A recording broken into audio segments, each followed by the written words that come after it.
Hi, how are we doing today? I'm doing good because today we're doing a very exciting video because we're talking about Petal, the new album by Ariana Grande. I'm so excited because it's been my most anticipated release for like quite some time now, and I hated the fact that it came out at the very end of July because I spent all of July looking forward to this.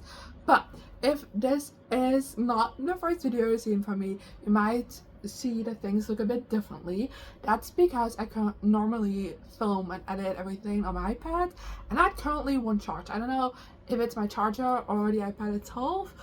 I have to look into things, but the show must go on, so I'm filming and editing on my phone, and it's very weird, and I apologize for how things look, especially my thumbnails. I feel like I can't make them without my iPad, so they look horrendous now, but don't worry, as soon as I get my iPad back in business I will change those, but I can change the videos of course, so you'll just have to stick with me.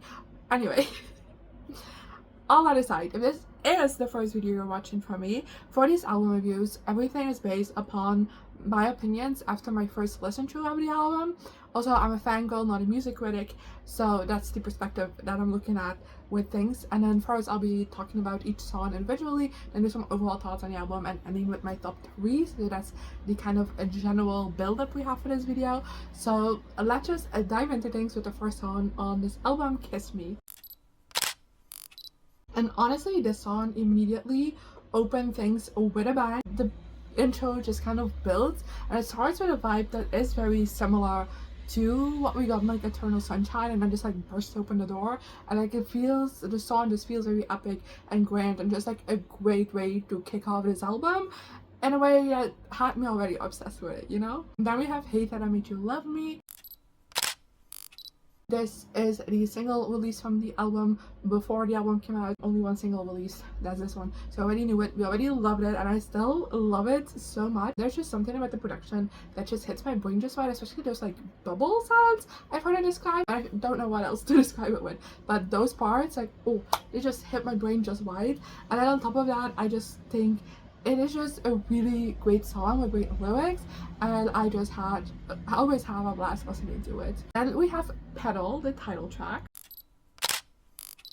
And really, Ariana meant it when in a teaser for this album she said that she wasn't holding back anymore, because whoo, this song really left no stone left unturned.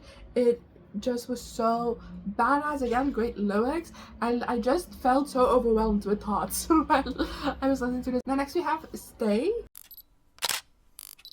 and this song is honestly such a vibe. I couldn't sit still while listening to it, but then like the lyrics to it are quite vulnerable, and I really like that mix of things, and I just think it was really well executed in the song. Then we have A Well, and this is another mega danceable track with very vulnerable lyrics, and I love it. The vocal production on this song, again, is something that just scratches my brain just right. It kind of sounds a little bit like angelic a little bit as well, so dreamy. I don't know, I really love it. I don't really know how to describe it, but it's incredibly well done. Then next we have Big Feelings. And this one is more of a sexy song, we can say that, and I do really like how it was executed. I really like the vibe of this one. It definitely feels very confident, which I also really like, so yeah, big fan. Then we have Freak. And with this title, I was expecting something very different from it, but I really love what it ended up being. It also, sonically, is just a different vibe than what we're used to from Ariana, which I can also always appreciate. And yeah, another really vulnerable song that's also like a call-out song, and I just love the lyrics of this, and I just, yes, love this song. Then we have Warning Signs, Interlude. And honestly, from Freak to this just was a seamless transition to like the point where I barely even noticed that we were transitioning into another song until the lyrics started. And Ariana just knows how to do an interlude. I feel like nobody does it like her. Most artists, I always end up skipping the interlude after my first listen through of the album. And that's never the case with Ariana. I feel like her interludes are so good, and this one especially. Ooh! And then we have Like I Do.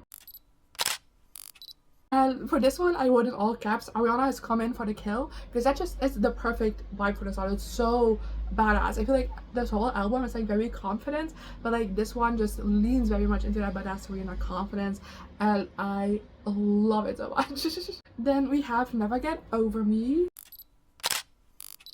And again, obsessed with the confidence all over this album, as well as in this song. It's a very fun and sexy song, and just it feels more kind of like fun and chic and everything, and I really like it. And we have Bad Thing Bunny Hop.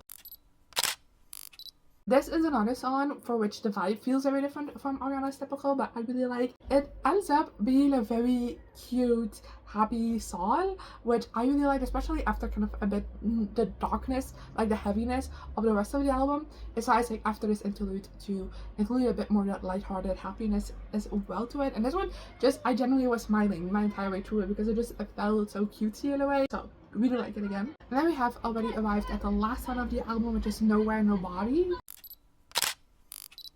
And this is just another happy and lovely song, and generally feels like the perfect conclusion to this album, where it just feels very healed but also a bit cautious, and I really like that. Let's just get to my overall thoughts on this album. And in case it wasn't obvious, I adore this album. I thought it was incredible. I generally feel like sonically it takes like all the best parts of every Ariana project before this one and just elevates it even more, makes it more mature, and it just was so incredibly well done. And just like based on the title and the cover of this album, I was expecting like a very floaty and light kind of vibe. That's really not what we got until like the very end of the album. I don't mind, because I just generally really love the vibe we got for this album, which is a very confident Ariana. And I feel like it's been a while since we've seen that. I feel like there's always been a hint of insecurity in her albums, at least in the past, releases. So to have an Ariana who's like very confident, very much taking her own presence back and calling out the different toxicities within her life, and just being like, fuck that, I'm now doing my own thing, I'm not listening to you anymore. I love that. I really love how that was executed throughout the different songs on this album. And then also after the interlude, really leaning more into that healed, happy feeling. I just really like how that was done. And truly every single song of this album is a banger. Like, honestly, it was very hard picking favorites, which I will do in a minute, because each song is just so strong. And I just really also like the album as a complete thing, but genuinely just feels like a real journey in finding yourself again, like standing up for yourself, standing your ground. And I just like how that's done. Obviously that's something that we have in every Ariana project, I think, is just like insane vocals, saying not necessarily with like high notes or everything, but also with just like the harmonies and the way things are stacked together. She is always so great in the vocal department, and that's no exception on this album. It's incredibly well crafted, and I love it so much. I don't necessarily know it's gonna be my favorite Ariana album, but I do think it's incredible, so I'm very excited to listen to it more and more in the near future. So let's go with the top 3, and like anything, this is based upon my first listen, and I definitely see it changing with this album because of how much I just love the entire thing, and I had a hard time even compiling my top 3, but this is it for now. At number 3 we have Hate That I Made You Love Me, at 2 Like I Do, and at number 1 Petal. Let me know your top 3 in the comments. I always like seeing which songs just kind of like immediately connect with people, what are standouts, and how that's different for everyone. So I would love to know your top 3 in the comments, and also just your general thoughts on this album. I would love to know, I'd love to discuss, and hopefully I'll see you around next time. Goodbye. Here I am again, the same old situation. Why does the God thing have to be so complicated? Should've played it cool.